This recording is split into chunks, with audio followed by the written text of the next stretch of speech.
So ayan o, mga iba dyan, mga sira na. Dati hindi naman to ganito eh. Dito masikip na. Paano masabi? Kaliwa tayo dito.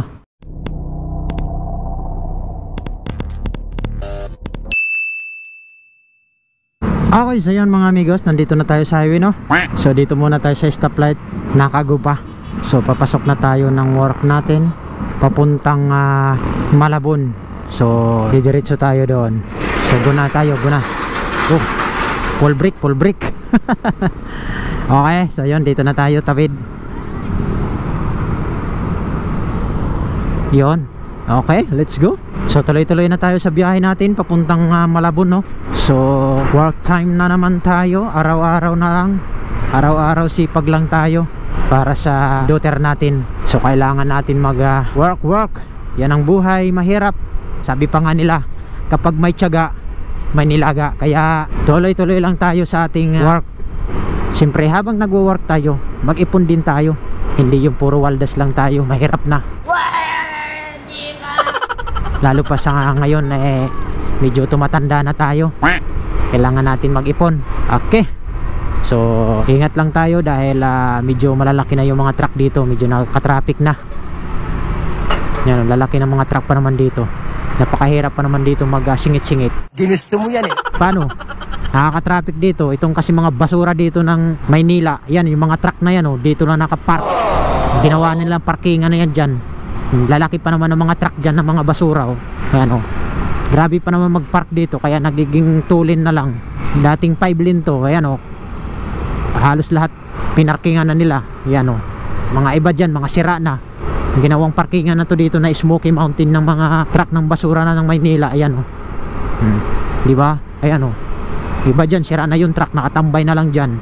Dati hindi naman to ganito tapos parkingan pa ng mga container. Ayan ginawa ng parkingan to dito.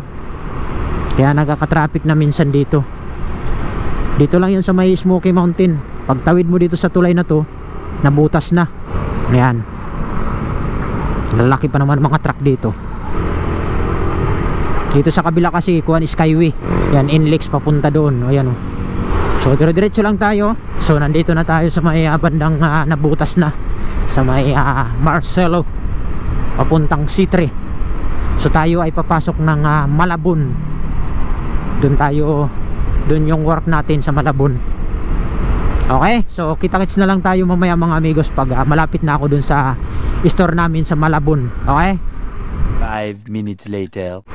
Okay, tapos kaliwa tayo dito. Di ko alam tong street na to dito, kakaliwaan natin.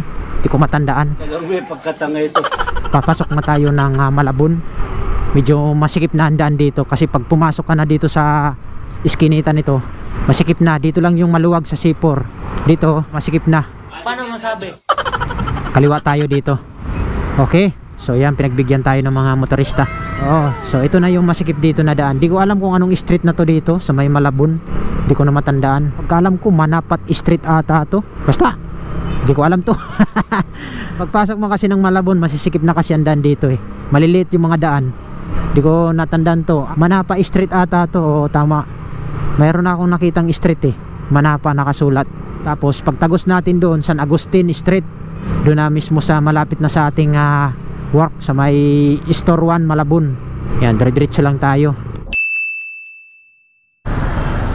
Okay, so yun mga amigos, nandito na tayo sa Malabon sa may San Agustin Street So malapit na tayo sa work natin. Dito lang yan sa may Global Oil gas station.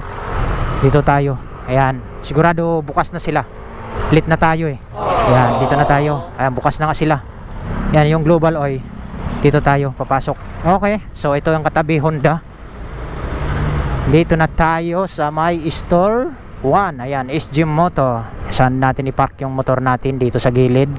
Okay, so ito yung mga e-bike namin Okay, so yun mga amigos. So hanggang dito na lang muna yung ating vlog So nandito na tayo sa work, bukas na sila. So bye bye.